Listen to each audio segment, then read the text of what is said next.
BetOnline is helping the Locked On Podcast Network go down the list of the top 50 players in the NBA. Where does LaMelo Ball rank? After that, we'll talk about some Exhibit 10 contracts and ponder a PJ Washington extension. That's all today on the Locked On Hornets pod.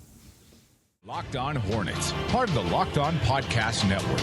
Your team every day. In a minute, cuz we live.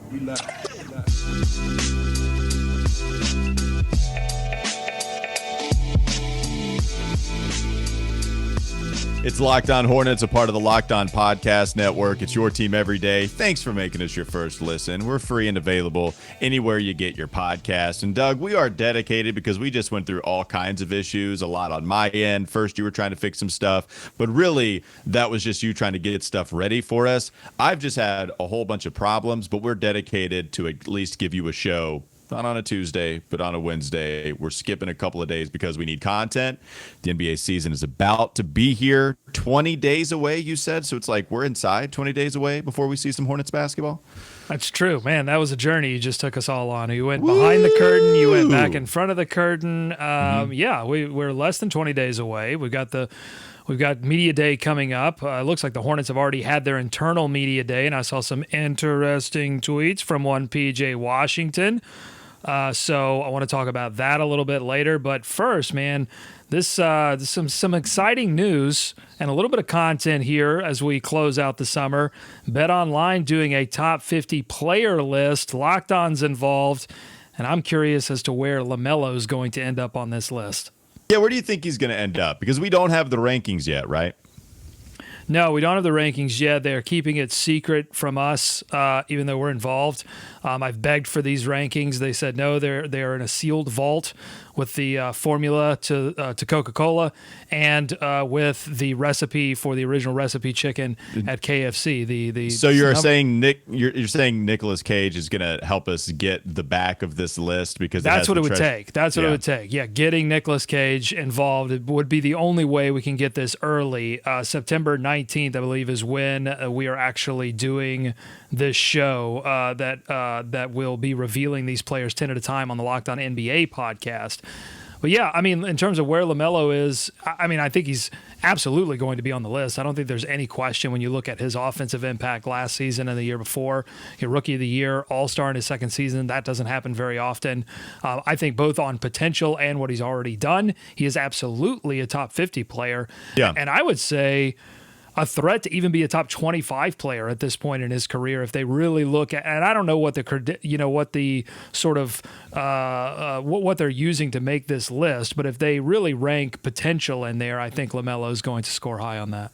Yeah, if you go by all-star standards, right, top 15 in the Eastern Conference, top 15 in the Western Conference, you would think he'd be a top 30 player. I know it's not exactly divided that way because you might have really good players in the West. Let's say you have more than can make the all-star game. They would have made it in the East, vice versa.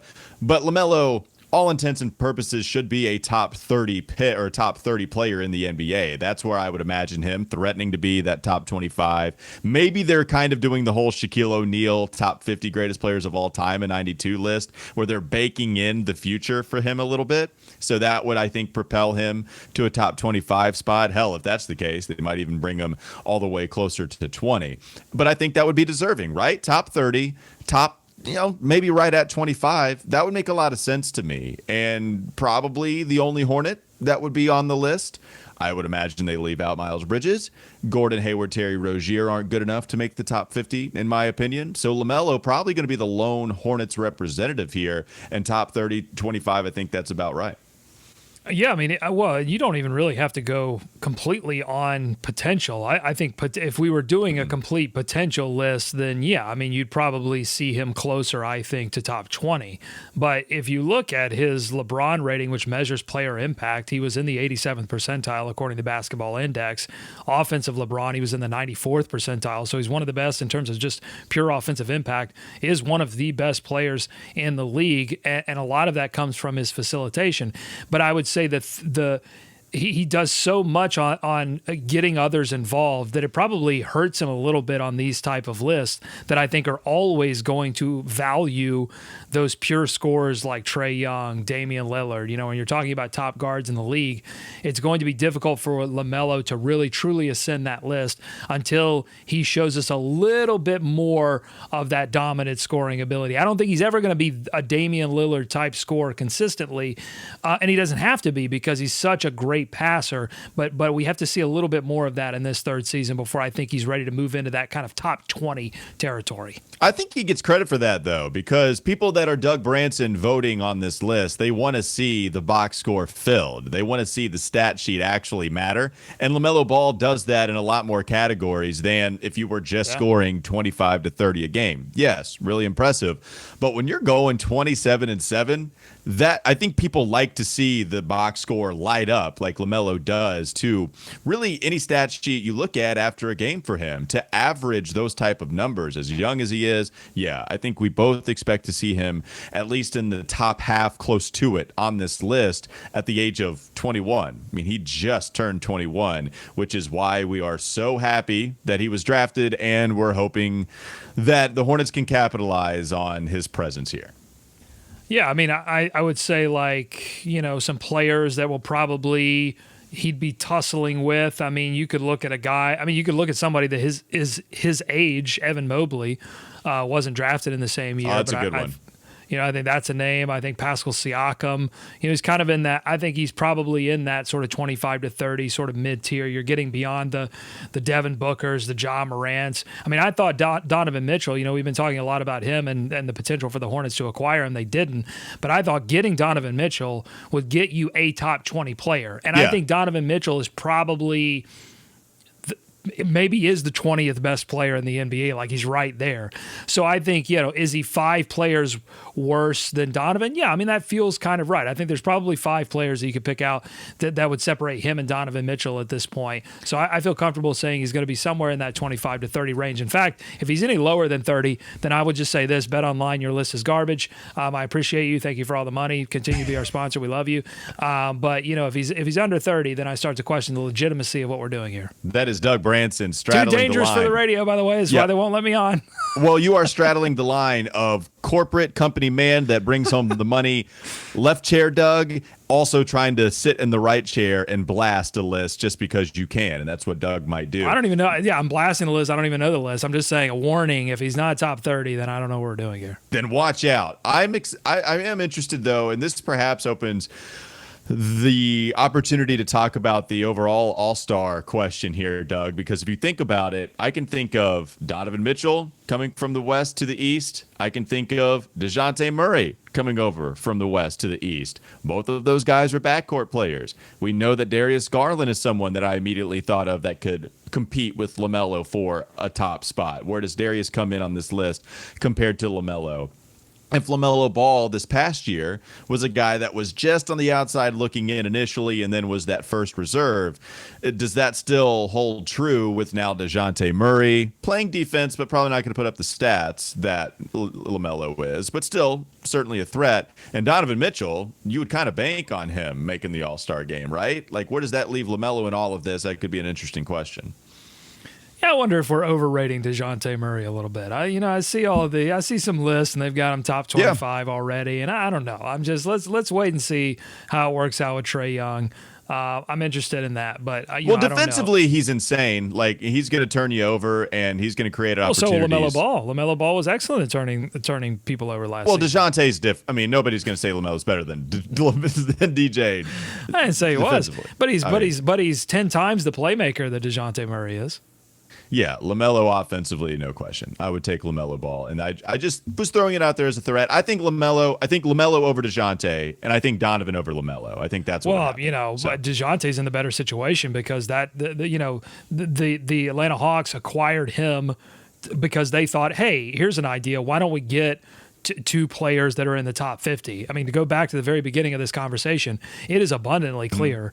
I haven't seen the list, but I would bet online, I would bet all of my money that another Hornet doesn't show up on this top 50 list. I mean, I think unquestionably the Hornets have one top 50 player. That's LaMelo Ball, and that's a problem The Charlotte Hornets and Mitch Kupchak need to get to work to figure out how to add another top 50 player in the next season, so that this team is not wasting time, valuable time that they have with LaMelo Ball. Yeah, I'm not missing any other Western Conference players to come to the East, right? I don't think we didn't even see any All-Stars go from the East to the West this free agency period or trade period. The East, it's crazy, man. The East we saw them get better last offseason, and they only added a couple of All-Stars this offseason. Now, one other thing, and we don't really have to discuss this because we haven't seen the list yet, but one other thing I'll be interested in when we do see the list is where they rank Anthony Edwards versus LaMelo Ball. Anthony Edwards in a little bit of controversy right now. Had to wheel out the old apology tweet for some comments that he made, I believe, on Instagram that were homophobic. So he's dealing with his own issues off the court. But on the court, I'll be interested to see where they have him ranked. Speaking of the Eastern Conference gaining another All-Star, Rudy Gobert too, right? Speaking of the Timberwolves, Rudy Gobert goes not in the backcourt to affect LaMelo, but still another All-Star coming from the West to the East. All right, let's talk about some guys that have quite a ways to go before they ever hope to reach an All-Star game. Coming up next on the Locked On Hornets podcast. Oh, I missed the button. Here we go. Don't go to sleep on the Hornets just yet. Don't go to sleep on me. I'm going to sleep. Yeah. Doug is snoozing over there on the ones and twos. The Hornets, they released a statement on a couple of new signings that they had over the last couple of days. We'll get to that in just a moment, but not before we talk about our friends BetOnline once again. They're your number one source for all your pro and college football betting needs and sports info this season. You can find all the latest football league developments, game matchups, news, and podcasts, including this year's opening week's games. As you've seen them kind of go by, now here we are starting to get into some 4-game contests for some of these college football programs. BetOnline is also your continued source for all your sport wagering information, including live betting, esports, and scores. It's the fastest and the easiest way to check in on all your favorite sports and events. That includes the MLB, the MMA, boxing, even golf. You can head to the website today or use your mobile device to learn more about the trends and the action. BetOnline, where the game starts. Exhibit 10 contracts coming up next. Locked On Hornets. Is Locked On Hornets. This says the Hornets received 3 votes for their handling of James Borrego, who was viewed as doing a good job the past couple of years before Charlotte fired him after the season. Then hire him. No one's hired him. These GMs are like, oh, we love James Borrego. Oh, you going to hire him? I don't think so. He got blown out twice in play. You can't hire that guy. It's time for more of the Locked On Hornets podcast.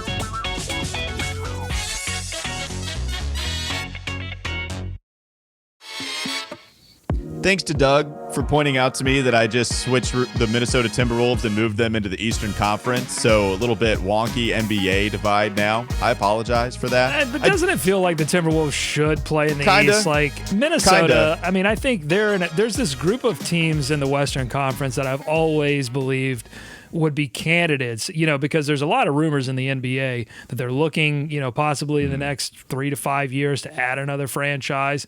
Maybe it's Vegas. Maybe LeBron owns a team in Vegas. Maybe it's Seattle. We've all, there's so much love tied up into the Supersonics, bringing them back.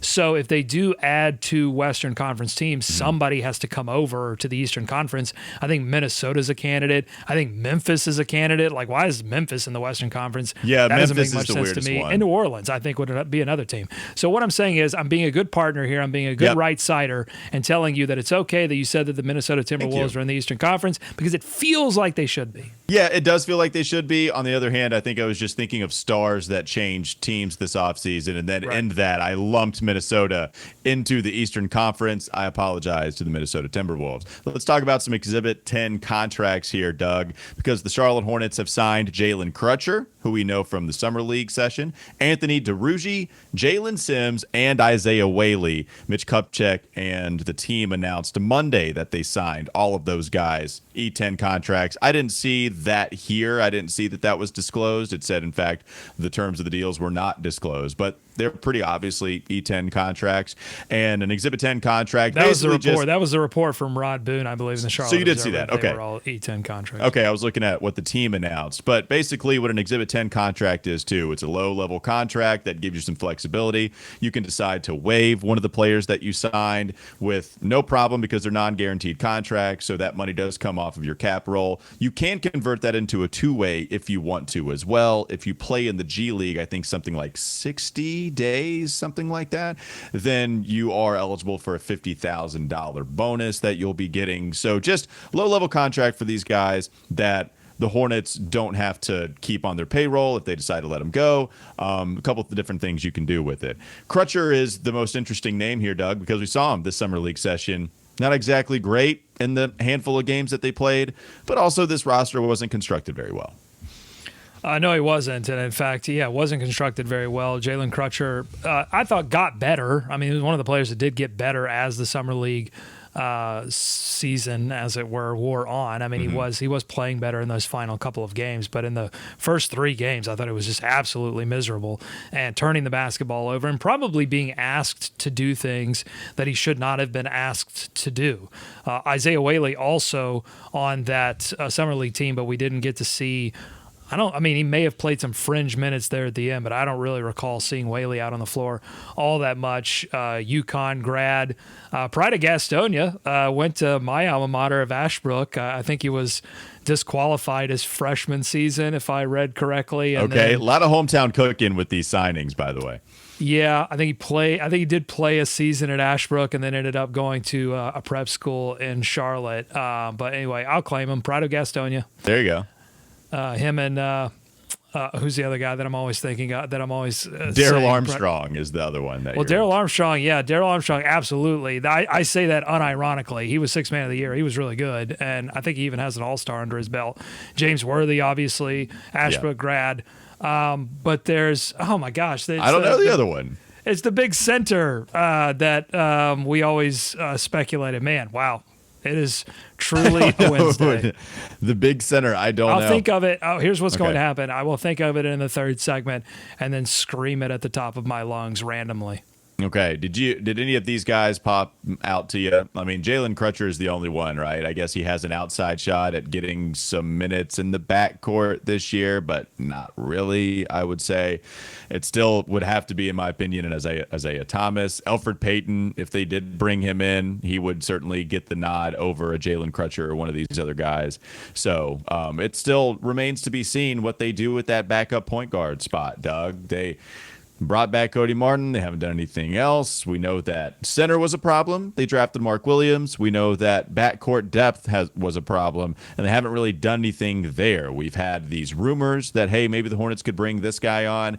I guess Charlotte isn't really in a hurry. I guess they don't feel like some of these other players are going to sign with another team while they're trying to wait, so maybe that's why they're just kind of holding on. But season's fast approaching, and right now it's LaMelo Ball, it's Terry Rozier running backup point guard. Then it's James Bouknight, more of a combo guy. Cody Martin, who you'd have to bring from more the 2-3 role to handle the ball. And basically what we're saying here, Doug, LaMelo's the only point guard on this roster right now. Like that's what it is. Yeah, exactly. I mean, none of these players that you've listed, the stats don't really jump off the sheet. None of these players seem to be a threat. Although, you never know. I mean, DeRozan might come in, Sims might come in into training camp and open some eyes. There might be some opportunity if they don't end up signing. If Detroit doesn't release Kemba Walker or they don't pursue Isaiah Thomas, there might be an opportunity if the Hornets just decide, all right, well, this is going to be a gap year. This is going to be a year where we're really not expecting to compete. So maybe one of these guys. So it's worth keeping an eye on. I mean, Whaley, I saw he averaged 2.2 blocks, was a co-defensive player of the year for the Big East for UConn. So, I mean, that's something. I mean, they're going to be looking for defense anywhere they can get it. So maybe Whaley can turn one of these Exhibit 10s into a possible G League. And honestly, with injuries, you never know. I mean, you have to keep your eyes on these kind of fringe players every once in a while because that's how these opportunities present themselves. I mean, we're always talking about how Miami is just plucking these players out of nowhere, putting them in their G League system, and then all of a sudden they're averaging 20 points and are defensive menaces for this Miami organization. there's a reason for that, right? It's not just that they're finding these players at random. And they just have great scouts, great player development systems, and they have just generally an organization that operates very professionally and with high standards. Charlotte is not exactly known for that. So you don't think Hornets culture is a thing? No, I don't know. Hornets, there's no such thing as Hornets culture. But I will say that the closest in recent memory that the Hornets have had to establishing a tough culture was the last time that we saw Steve Clifford in town. I mean, he was somebody that came in, put a bunch of statements in the practice facility and said, here's what we're going to do, and this is going to get us to the playoffs, and he made good on those promises. So there is a little bit of a glimmer of hope that they could reestablish that under this second Clifford regime. All right, speaking of glimmer of hope, coming up next on the Locked On Hornets podcast. Don't go to sleep on the Hornets just yet. Is there hope that P.J. Washington could sign an extension before he even hits free agency? We'll get to that in just a moment. But first, I do want to tell you something fun we're doing a part of this Locked On Podcast Network. Could be Steph Curry, Kevin Durant you might have questions about, LeBron James, Giannis Antetokounmpo, LaMelo Ball. Which NBA player moves the betting line the most this season? Locked On and BetOnline odds makers present the NBA top 50 most valuable players starting on September 19th. So find it on Locked On NBA wherever you get your podcast. You can also find it on YouTube as well. Let's talk PJ Washington coming up next on the Locked On Hornets podcast. This is Locked On Hornets. We need Mitch Kupchak to throw a party like Sam Presti. Can he party like Presti? And Russell Westbrook? Yeah, but who are you going to get to perform? Because remember, they got Nas. They did get Nas. Man, who is Mitch Kupchak getting to that party to perform? Can we get Nelly? No. Master P. Yeah, I hate you right now. It's time for more of the Locked On Hornets podcast.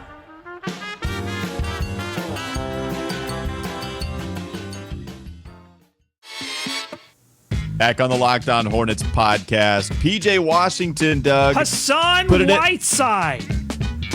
The Ashbrook grad. Oh, that felt good. Oh, yeah, that's Hassan Whiteside. That Pride of Gastonia. That's who I was thinking. I'm sure people were listening and screaming at their telephone. Yeah, I bet that was Hassan happening. Whiteside. Pride of Gastonia. I bet that was happening. He was the guy that came to your mind kind of over James Worthy and Darrell Armstrong, the great Darrell Armstrong? No, he was the player that I used to somewhat ironically call the Pride of Gastonia. Okay, that's all that was. I of course everybody feels pride about James Worthy. Everyone should feel pride about Darrell Armstrong. You know, Hassan Whiteside has had a nice career. There's no disrespect to Hassan Whiteside, but certainly hasn't lived up to some lofty expectations that were around him during his Miami Heat. Got a big contract. Also is in the Miles Turner All-Star trade chip, every single year type category. Hey, what if the Hornets actually trade for Hassan Whiteside? Bring him back home so he can be close to the gas house, baby. Gastonia. Let's talk about PJ Washington. Doug, you saw something on Twitter that was interesting about PJ, and he's been pretty interesting on social media the last year or so. Yeah, I did, and I wanted to show it on YouTube, but I'm not going to be able to, so I will just read it out here. So this is what has been happening around the Hornets. They're doing this internal media day, which is essentially, all the stuff that you see on the scoreboard when they do the little skits and stuff, and they ask the players questions, or like we saw a video. They're obviously going to do something around Halloween where the players are reaching into a box and feeling something, and they can't see it, and they have to guess it. And there was a cute little video of LaMelo Ball getting scared by a pig head that had a hook, like a metal hook through it. I don't know. I don't know if you didn't see this. That was a gory description. Ew, that sounded nasty. But it was, but it scared LaMelo. LaMelo was frightened. It scared me too. I'm sorry. What am I doing? I should have warned everyone before I started in on that. Nasty. But anyway, So they're doing all of these videos, and there's a tweet from Bally Sports Hornets because they are part of the internal media crew. They're doing some interviews with different players. They've got this tweet out. It says year 4 for PJ Washington, and it's a picture of him being interviewed by Bally Sports. Okay. Then PJ Washington comes over the top of that with a little retweet action and says, yes, sir. 2 emojis that it's the hand with the pen in it, or a pencil or a pen, I don't really know. and then 2 shout emojis, and then the PJ is sort of some kind of symbol that looks like the PJ symbol, that he yeah. always tweets out. Right. So, but the interesting part to me, Walker, is the hands with the pen emojis. Why would he put that, Doug? Does that? I'm reading it at tea leaves a little bit here, but are we on the verge of a PJ Washington signing extension? He is eligible. Yeah, it's interesting for the Hornets because they've had these questions kind of pop up the last 3 years. What do you do with Devontae Graham? Okay, there was once upon a time I thought they should sign Devontae. They ended up getting lucky and getting a first-round pick after that trade they sent to New Orleans, but it was always possible that they'd get lucky. That's exactly what happened, and they had 2 first-round picks this year. That works out in the Hornets' favor. Devontae gets like 13, 14 million, something like that. And then, Miles Bridges was a conversation we were having a lot, before coming into this past season. Reportedly, they gave him a $15 million a year per 4-year contract. It would equal $60 million total. Miles Bridges actually confirmed that. He gave a head nod when he was asked about that in media availability, actually kind of towards the end of the season. And we knew that he was going to be very much so set to make a ton of money, really a max contract, until he got hit with that domestic felony. The felony domestic violence charge. Yeah. And then now, PJ Washington, I think we'd be talking about him, honestly, a lot more, Doug. Like, this would actually be a top storyline in past years, taking care of PJ Washington before he hits unrestricted free agency, or do you just let him, hit restricted free agency? That's what I meant to say. And then let another team maybe set the market on him, right? Like, for me, I would rather take care of PJ Washington before he gets better this season and then drives up the market price. I've been a fan of that. I asked Mitch Kupchak this very question, actually, during one of his media availabilities, maybe 2 that he had this offseason. Very non-committal, right? When he was asked about Miles Bridges, he basically said before this charge, yeah, we're going to take care of Miles Bridges. But PJ, he said, we like PJ, did a lot of good things, but didn't want to talk about PJ at that point. So definitely was way more vague when I asked him that question. Well, that's really interesting, right? Because going back to your Miles Bridges point, they did try to secure Miles Bridges before that this previous season where he took off, because they saw the potential there. They saw what he could bring on the basketball floor, and they wanted to try to get that before he took off, and Miles decided not to sign that contract. Do they see that same kind of thing with PJ? I would argue that I don't. I think he's going to be a very good player for a long time, but I don't see him making a similar leap to Miles Bridges. Oh, I don't either. If you just look at the numbers, like his first 2 seasons, his points per shot attempt were pretty low for a big, and they stayed pretty consistent. It did leap up to sort of league average for his position in this previous season, but his usage went way down, and he was asked to do a lot more defensively, which is probably why his offensive usage went down. So I just think there are a lot of questions about just generally the ceiling on his 2-way play that I think if they do decide to re-sign him to a longer-term deal, that it has to be on a very team-friendly deal. Well, they're kind of similar to Kemba Walker, right? You're sort of if you can get a team-friendly deal and make that bet on PJ now, if it works out, great, and if it doesn't, it's a really tradable contract. But you certainly couldn't, back up the Brinks truck and do whatever it takes to get PJ. You're just not. I don't think you should be in that position. So I think with the Miles Bridges contract extension or the contract offer, I think if the Hornets were really trying to lock him up before he hit free agency, they would have offered more than $60 million total, because that was easy. I mean, that was cake to go ahead and turn that down if you're Miles. There's no way you sign that deal.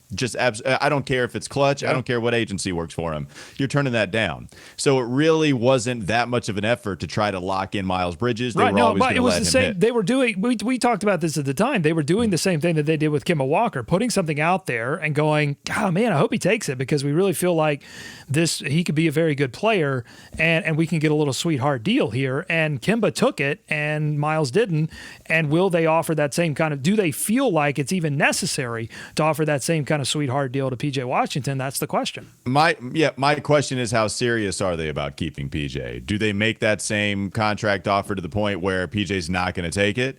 And they're just going to hope to God that he does, but in the end, like, we all really know he's not? Or are they actually going to make a real go at it? You know, for me, going after Miles Bridges, an actual real go at it would have been closer to $20 million, because there's risk. You're paying for what he could do in the future, but he hadn't done that yet. So there was actual risk, but you were trying to get out ahead of the market, and $20 million, given based off his play until he caught the charge, that would have been worth it. And I thought that would have been a risk worthwhile. So where is that for PJ? Because PJ's not going to make $20 million. That would be a bad contract, as much as I love him. I value defense. I value him as a perfect role player, especially in an offense ran by LaMelo, being a stretch big, somebody I can depend on to hit the three, shot a lot better from 2-point range, showed some dog defensively. Goodness gracious, man, he got so much better this past year. Is that worth 13 to 15 million per year? Yeah, kind of to me. Like, I wouldn't mind that. So we'll see exactly where the market would bear out for PJ, but I would love to have him here on the roster, and I just hope the Hornets actually make a real go at it rather than some faux offer and then the market spikes up on him because he improves. Well, but the counter argument to what you just said there would be, why not just leave yourself as flexible as possible financially? Signing him to any kind of deal is going to be locking up your books, and you've got the Nick Batum money coming off.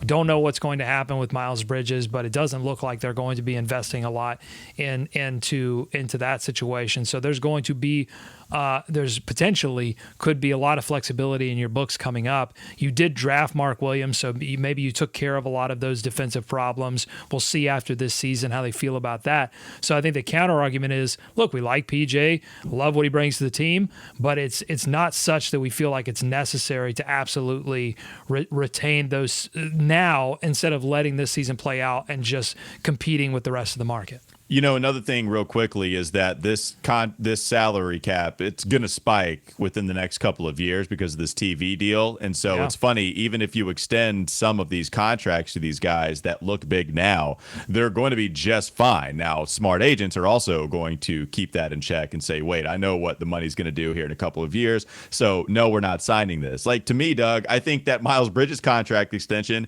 could be copy and pasted to PJ, and that be a real offer, right? Like, if PJ turns that down, then you're really betting on yourself, and the Hornets are really betting on PJ. So interesting thing here. So it's been on the back burner given the chaos, the absolute chaos that has been the Hornets offseason so far, but actual pretty legitimate storyline, and it's funny how we just haven't mentioned it enough.